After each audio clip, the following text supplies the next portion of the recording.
Whit back at it. Whit, what's going on? Let's start there, actually. How freaking cool was it to see Bassett shove and go the whole distance, 9 innings on Friday for your squad? Because we don't get to see it very often anymore. No. Yeah, it was great. Everybody was fired up. Schneider came out in the 8th, I think with 2 outs, came jogging out to the mound, and the whole infield consensus, as a group kind of ran to the mound quickly. We're like, no, don't do this. And he was like, yeah, no, I got you. I'm just coming out here to give him a break and ask how he's doing. And got a quick out, and then into the 9th, I went up to the pitching coach and was like, he's still in, right? Bassett's still in? He goes, yeah, he's still in. So it was great. The ovation that he got when he took the mound, people love to see it. So it was an absolute clinic. I mean, he was just, I can remember one ball that was hit hard the whole game. He was just carving guys up. Wait, are you saying that you guys kept Schneider? You guys made Schneider keep him in the game? No, come on. Schneider was keeping him in the game, but we wanted to reiterate it. As there should. Yes. Did you hear what we were talking about when you were being checked in? Did you hear the argument? Not really the argument, the discussion about pitchers in the minor leagues. You kind of were more on the tail end of where they are now, which is obviously younger than Eric and I. Any thoughts on that? Do you think, because they don't put a restriction on position player and say, oh, you can only get 2 at bats this game because you're going to be tired, right? Why do they? Any thoughts on that as a pitcher side from a position player?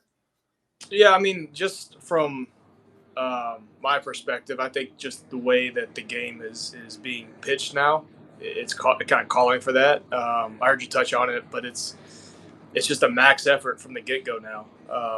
I mean, it's even to the point where now we have pitching coaches telling catchers just set up down the middle and telling the pitchers just throw it down the middle as hard as you can or rip your slider as hard as you can. It's not going to end up in the middle of the plate, so just aim for the middle, and whatever happens.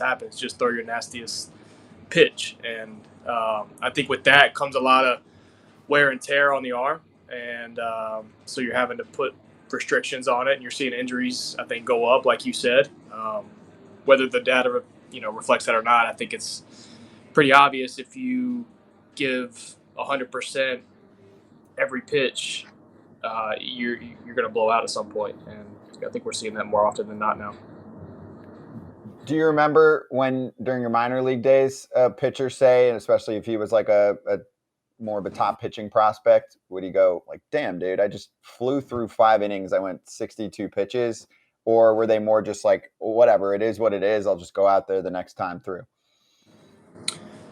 Yeah, I mean, there's prospects that, it's funny, you have inning limits, but they don't really worry about, like, I guess, the pitch count. So if a guy's got 150 inning limit that year, if he's going through 5 at 55 pitches or 5 at 110 pitches, they don't really put a lot of weight in that. I guess it's more difficult to get up and down. I don't know. I'm not a pitcher, but I guess it's more difficult to go throw and then sit and then go throw again.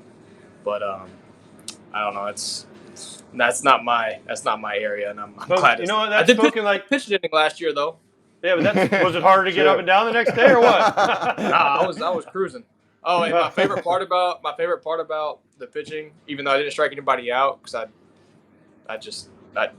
was just flipping balls up there. But Joe Adele hit a homer off me, and the next guy that stepped to the plate, I drilled him. Yeah. It was like 65 in the shoulder, but I still drilled him. You gotta announce your presence with authority. Right. I love that. The first time you came on, we were talking about stolen bases. Okay. Now I'll whisper it so that people don't know. You have 12 stolen bases. Okay. So that nobody in the league knows. Are you going to get to 40? We're about quarter of the way through the season. Come on, that was kind of the number that I had pegged at the beginning of the year. So it'd be nice to get to 40. Stolen bases for me has always been kind of like a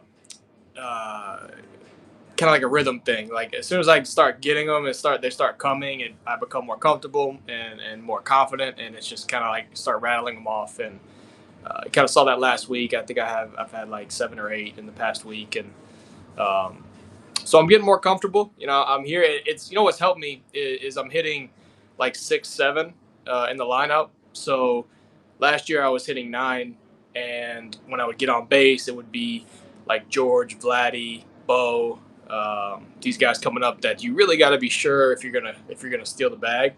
I'm more in like that action part of the lineup now, where we're trying to create stuff, and so when I'm getting on base, I feel a little more free to take a couple more chances, and I've had some success early on this year, so I think I'm gaining the confidence of the coaching staff. Well, you got the Gold Glover, Platinum Glover, All World Glover catcher coming into Toronto. You're going to get 3 or 4 this week, these next couple of days against the Yankees. Trevino, you're calling I think you can get 50. You're at 12, about quarter of the way, and he's hot right now. And he's hot. I think 50 might be in there. Well, we just had Sean Murphy in here, and he's no slouch. And I mean, not to toot my own horn too much, but I stole 5 that series, and I think 3 of them were without a throw. So, it's really not the catcher. It's the pitcher, and a lot of time pitchers are just they're in their own world and dumb. You can say it. They're dumb. I like to take pitchers are dumb. It's okay. We know. Whenever I can. So, yeah, it really, honestly, I don't ever pay attention to who's catching. It's just the pitcher. Can I get a good jump off him? Is he slow to the plate? Is he giving me a tip? Whatever it may be. What's the biggest tip you see from guys? Is it shoulder? Is it foot? Is it because like a lot of lefties with their back foot, right? If their back foot goes down, this is their toes. Their toes go down. They're going home. If their toe comes up, they go to first, right? For lefties. For lefties, for a lefty, yes. But for a righty, is there a certain thing you look for? You say, okay, the first thing I'm going to look for off of, let's say, Garrett Cole is when he goes home, his shoulder goes first, or his head goes down, or is there a certain thing you look for first? Let's see. I know a lot of pitchers come on this thing, so don't give anything away. I'm just saying in general. Yeah, in general.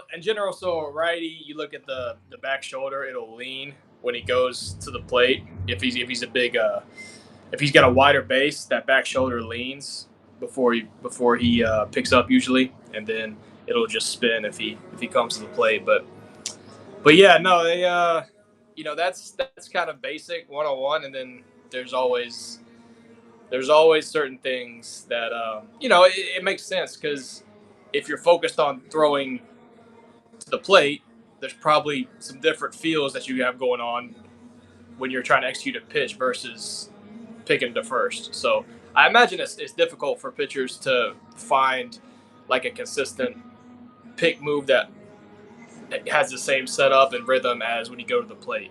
And I imagine that's difficult, and I like to take advantage of that. Don't be so cryptic. You're stepping around like a politician. Well, I don't want to give anything away. It's all for Rusty anyway. Look, I'm not Terrence Gore. I'm not Gerard Dyson. I gotta have every advantage I can to get every good jump I can, and so I'm not giving nothing away until the end of the year. Now you're in the Yankees domes right now, because the Yankees pitchers are like, I'm not doing anything. And you know what that's going to do? That's going to leave a ball up, and Kiermaier's going to hit a dinger, and it's going to be because of you. Okay, Whit? Speaking of Kiermaier's old team, can you guys catch the Rays? Well, we've played them once and we beat them. So they're not losing to very many other people. They're hot and they're playing well. So we got a big stretch coming up. We got the Yankees for 4 at home.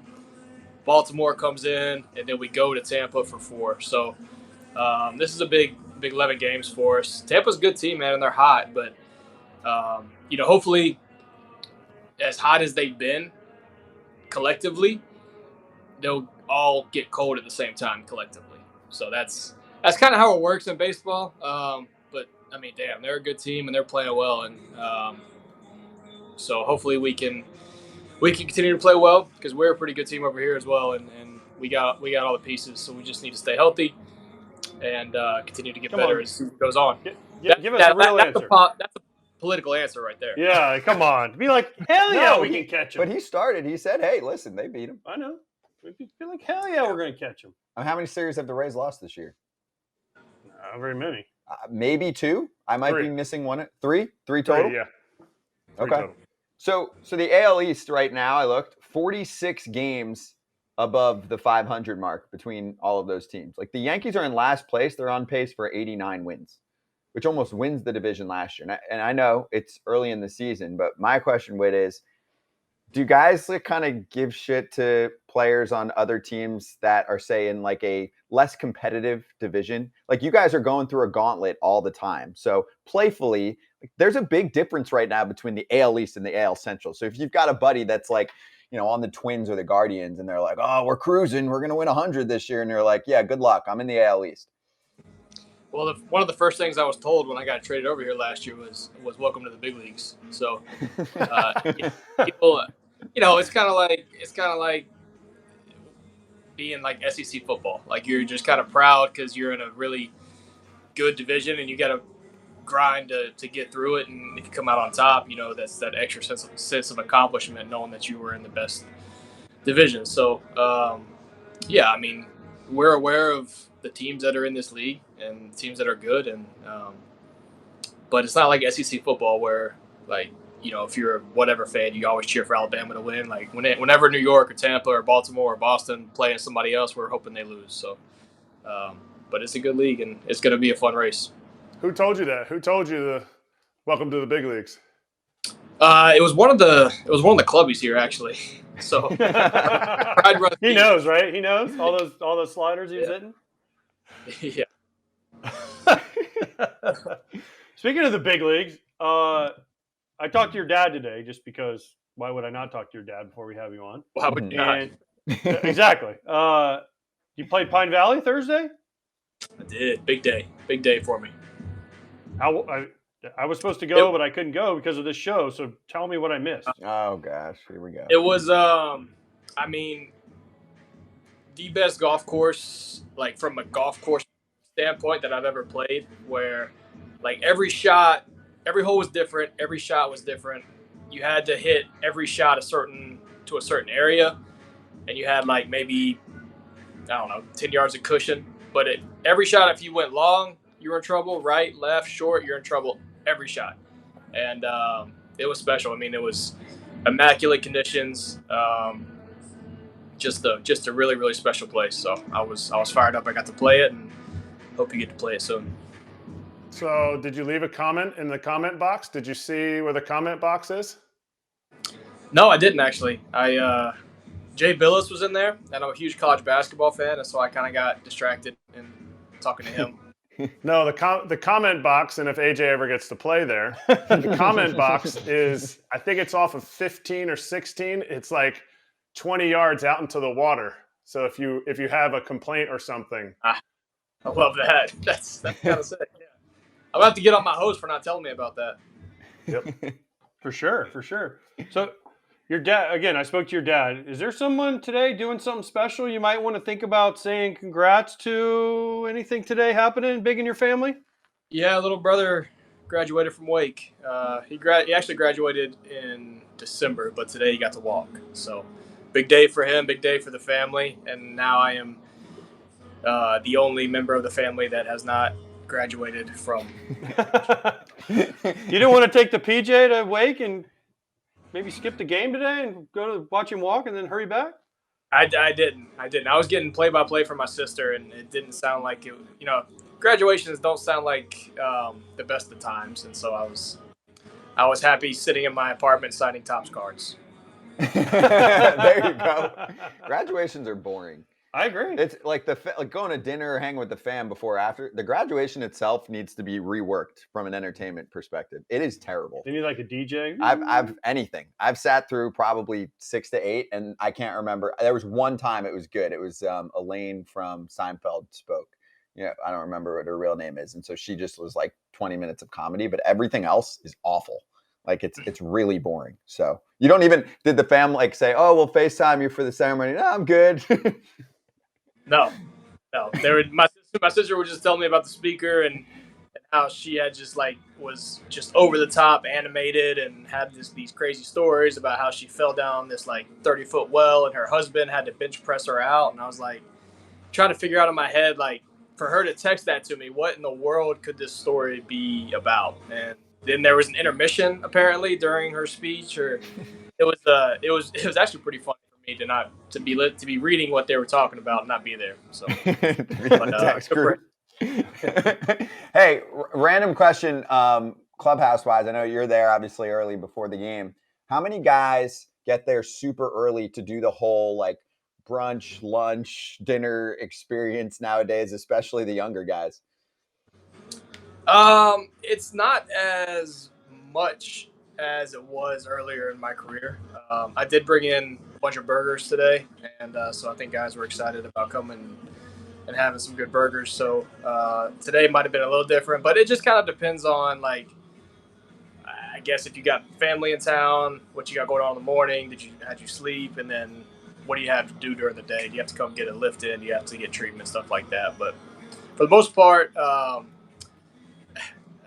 think Brandon Belt has done a good job of letting guys know that you don't have to come to the locker room and sit in your chair and wait for an hour and a half before you start doing stuff. You can just show up, get dressed, and go. So that's good. You need that, no? Treat, by the way. I don't know if you guys know Brandon Belt or not, but he is one of the funniest human beings I've ever met. Dark too, dark sense of humor. He needs a hug every once in a while. Give him a hug for me, okay?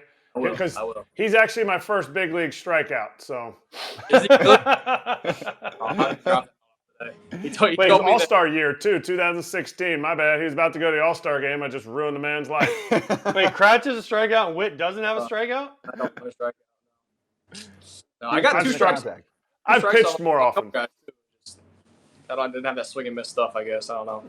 Grassy's kind of nasty. He's got more stolen bases than me. Yeah, by a little. I've got one more. So I think it was last time we spoke, you said, hey, at some point, the Blue Jays crowd is probably going to do the whole 5-4-3-2 or whatever with the pitch clock. I haven't been to a Blue Jays game yet this year. Have they done that? Have they embraced that? And if not, do you need to do a PSA right now and be like, let's do this against the Yanks because it could be really cool and screw with some of them? It would be kind of cool. And no, it hasn't been done here, and haven't really seen it anywhere. So maybe that's something that we incorporate. Is that, I don't know if that's Bush League. Is that like no, absolutely not from the fans. No way. Not Bush League. All right. Not at all. I mean, hey, we'll get any advantage we can. So yeah, that clock starts getting about 7. Go ahead and count it down like it's 3, 2, 1. Hey, it might be helpful. Might be beneficial stealing bases too.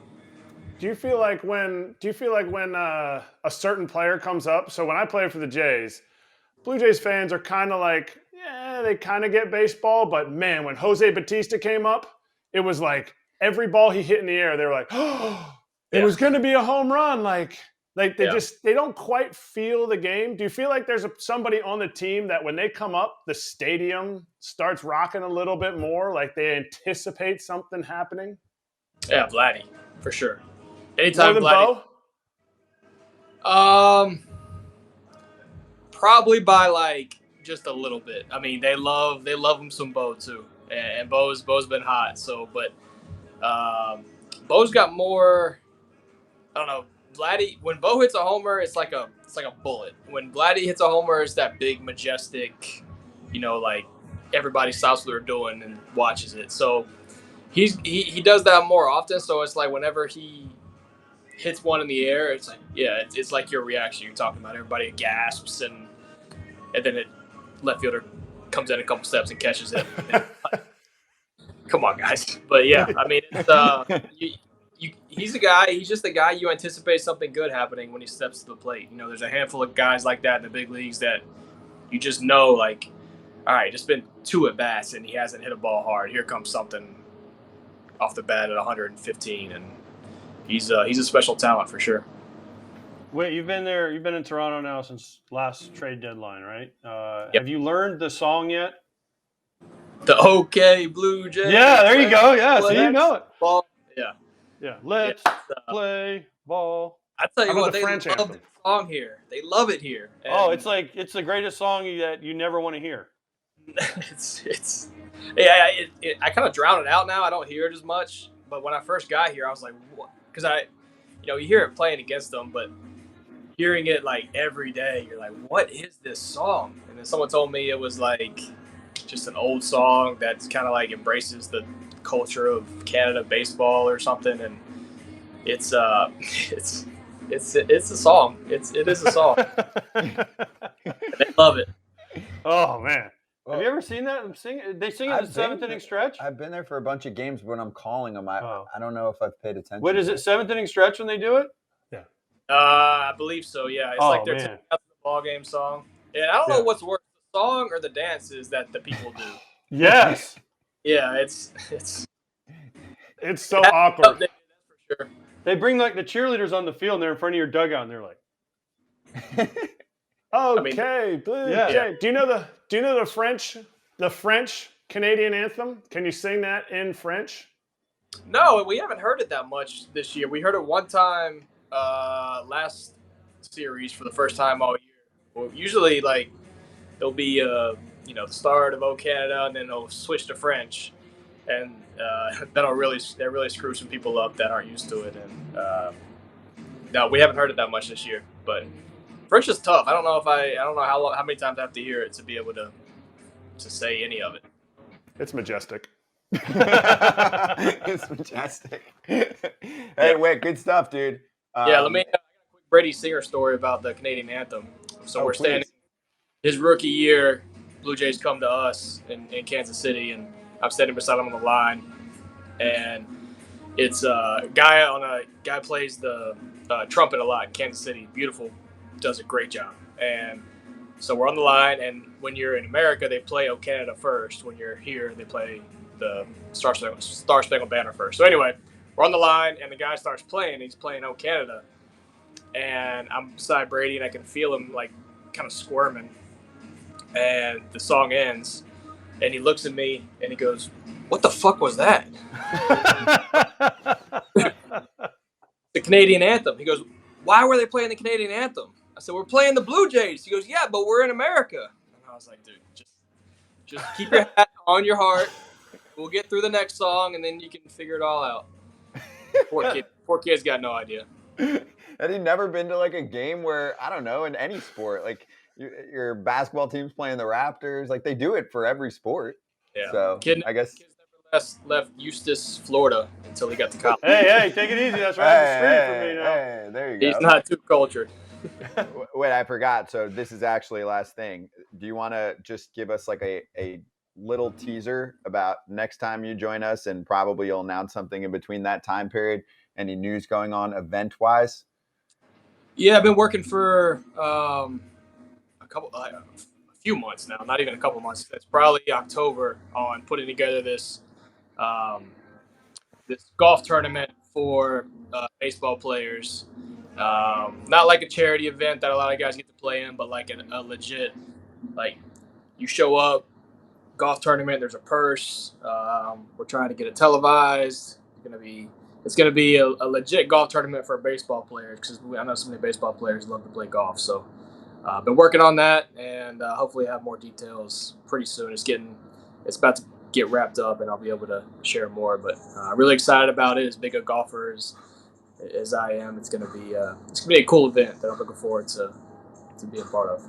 Hey, a friend of mine is doing something similar also. Could be the same thing. Might be the same thing. I don't know. We'll have to talk off the air. But yeah, there's a friend of mine that's doing one similar, but he's going to do it one retired player from a team and one active player from a team, and do a team thing. You're trying to talk yourself into this thing? No. I played enough charity golf. You should broadcast it. Yeah, now we're talking. Give me a mic and just let me run. Yeah. So I mean, I think it's a cool concept, because we're all competitors, and the charity events are awesome, and they raise a ton of money for a bunch of great causes. But the competitive drive of it isn't quite the same as if you pay an entry fee, and then there's a big prize pool at the end to go win. So wait, who wins? McNeil, you? Who wins? McNeil, you? Gallon's pretty good, right? From what I've heard, I'm not on the level of McNeil or a Hicks or those type of players. Ian Happ. Yeah. So, but it'll be it's going to be the format of it'll be a partial handicap, so it'll try to level the playing field out a little bit, but there will be a net gross winner who will be crowned best Now I golfer. want to squeeze my way in there. That's cool. That's the match for baseball, though, because the match hasn't gotten the baseball players involved, and they should. So they'll do their own thing. That's awesome. Yeah, it'll be cool. So all right, it's gonna be big league. Before I get my invite, I want to know where it's going to be at so I can plan my trip. You can't tell everything. You yet. can give me a state. It's gonna be at the Ritz-Carlton in Orlando. We do have that locked in. I mean, that's where man, we're at. it's amazing. I live right down the street from there. All right, well, we'll see you there. We'll be sending out like Gus, you get invited to the Masters, you get a nice letter. So we're gonna have like these really cool invitations sent to clubhouses and put on players' lockers, stuff like that. So cool. Can we broadcast it though? Like, can we stream it on YouTube or something at least if it's not going on TV? Potentially, we got to figure out what the TV deal is, and then we can talk. Got our number. Good. I'll talk to your dad. I'll make sure. AJ's on it. AJ's spending the next 3 hours on this after the show. He's got no pool. Good stuff, Whit, man. Enjoy. Have fun good with luck this with that. rivalry Seriously, series. we can help. Let us know. Yeah. Let us know if we can help, and then we'll talk more about it next time. All right, guys. Appreciate it. Cheers, man. Appreciate you.